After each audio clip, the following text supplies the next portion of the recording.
ಮನೆ ಬಳಿ ಆಟವಾಡುತ್ತಿದ್ದ ಅಪ್ರಾಪ್ತ ಬಾಲಕಿಯೋರ್ವಳು ಇದ್ದಕ್ಕಿದ್ದಂತೆ ಕಾಣೆಯಾಗಿ ಬಳಿಕ ನಗ್ನ ಸ್ಥಿತಿಯಲ್ಲಿ ಶವವಾಗಿ ಪತ್ತೆಯಾದ ಘಟನೆ ಬೆಂಗಳೂರು ಹೊರವಲಯದ ಎಲೆಕ್ಟ್ರಾನಿಕ್ ಸಿಟಿಯಲ್ಲಿ ನಡೆದಿದೆ.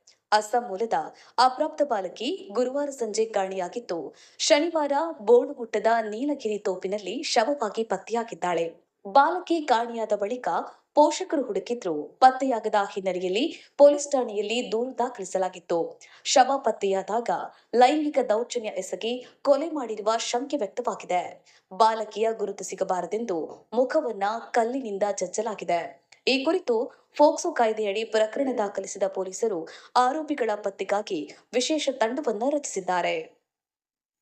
ಮಲ್ಲಿಕಾರ್ಜುನ್ ಛಲವಾದಿ ರಾಜನಕೋಳೂರು, ಹುಣಸಗಿ. ಜೈ ಭೀಮ್ ನ್ಯೂಸ್ 24x7 ಇದು ಬಹುಜನರ ನ್ಯಾಯಕ್ಕಾಗಿ.